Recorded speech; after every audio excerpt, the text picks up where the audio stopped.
songs, and she challenged each of us to study the lyrics to that beautiful song and to live our lives from that song. And at the end of the year, she finished her college degree and that she had begun many, many, many years before. And 1 week after graduation, Rose died peacefully in her sleep. Over 2,000 college students attended her funeral in tribute to the wonderful woman who taught them by example that it's never too late to be all that you can possibly be. Now, whether this story is actually true or not, I don't know, but the symbology in there, I think, is really important. To have a dream and to know that there is no age limit on it. To live with a dream. And if you don't have a dream, you better go within if you really want to be awake and alive and live life as a person of increase and expansion and find something that you really want to do in life. Dream of it. Write it down on your vision card and believe it is happening. And then live into it and allow it. Allow it. Ernest Holmes, in his book, Words That Heal, writes, in the long run, everyone who loves is loved. All who give joy receive it back. Everything moves in circles, in cycles of cause and effect. More is added to the much we use. When we refuse to use our gifts, they shrivel up.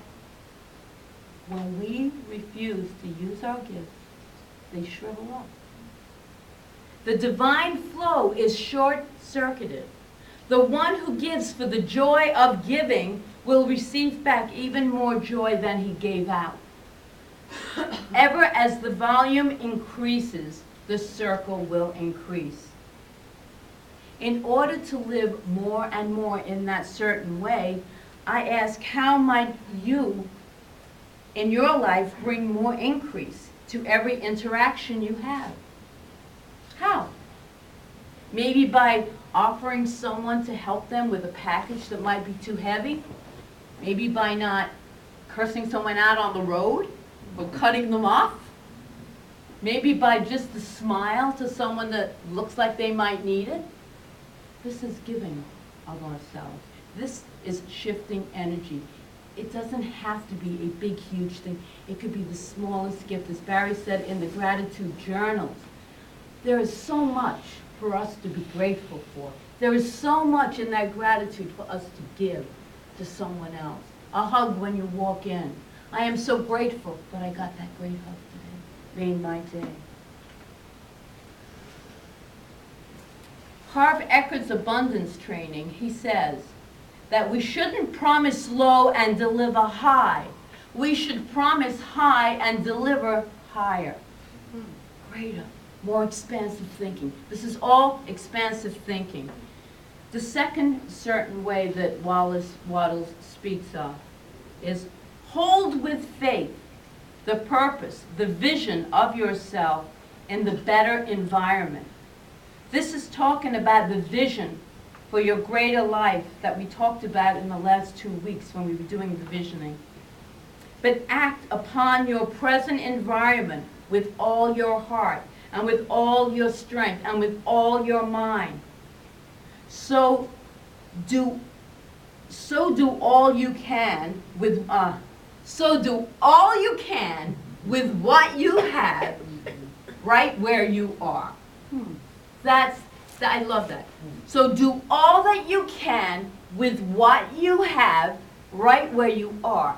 Wallace Wattles is telling us if we are dreaming of a different career, do more than your share in the career you are in right now.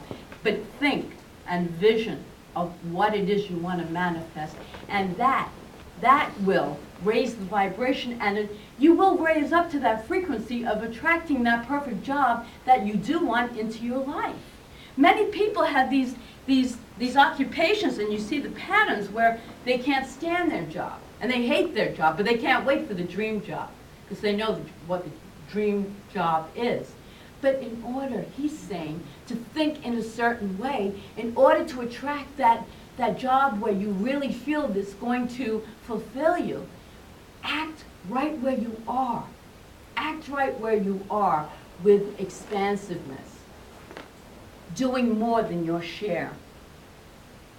A reporter was once doing a study on people's attitude towards their work.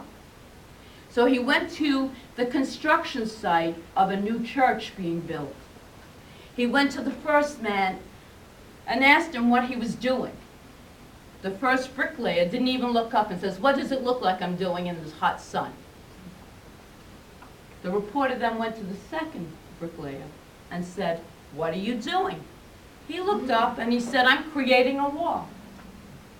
Then the reporter went to a third man and asked the same question.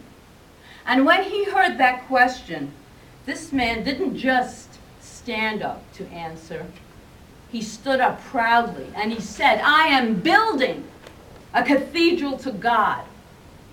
Now, my friends, I ask you, which of these three men do you think was a person of increase?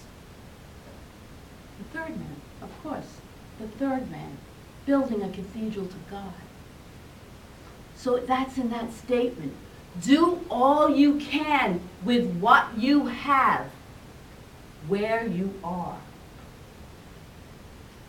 Waddles writes, when you put enough of yourself into your present work, do it perfectly.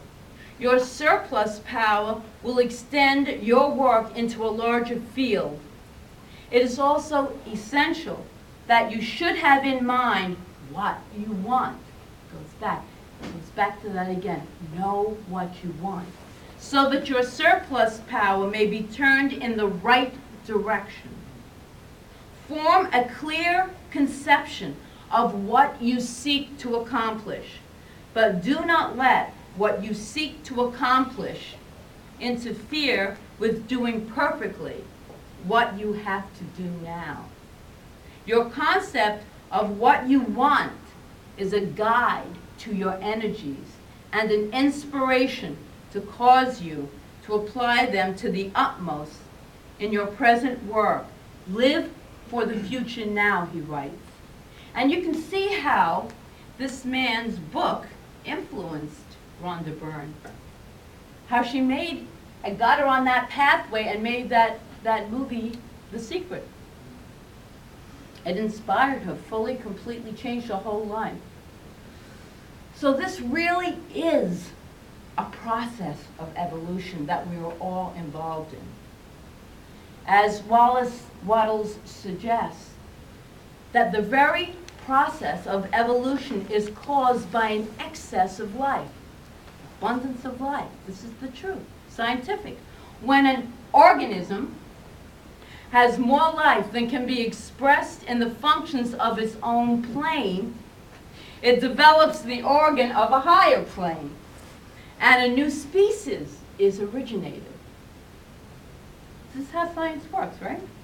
There never would have been new species had there not been organisms which had more than filled their places. It's the expansion, the natural expansion of the evolution that is the nature of divinity. So keep your vision in your mind and your heart, and be fully present. Be available for when it shows up, because it most certainly will show up. But are you aware when it shows up? And then are you taking the actions that are now at hand? That's give more, be more. It expands, it stretches us. It stretches us to be more, to be more. And that is living in alignment with the creative process, with God, with divinity. It's living in that complete flow. Become a person of increase. I even like saying that. I am a person of increase. So become a person of increase in the energy of increase. By complying with that law of life that says 10% of your good is circulated back to the source of all, by bringing your light and shining it wherever you go, being the best you can be in every single situation. By leaving the world a better place than where you found it. Leave your mark, leave it better. By doing all that you can with what you have right where you are. By bringing the fullness of your gifts and your talents into every situation. In that way, you not only expand your consciousness and expand the borders so that you can do nothing but burst forth into the future. Nothing can hold you back.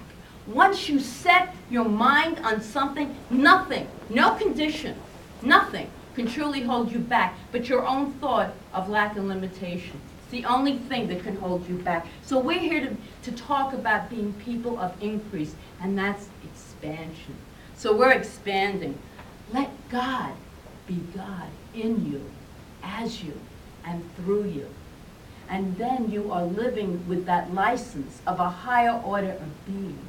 And that truly is what we are here for.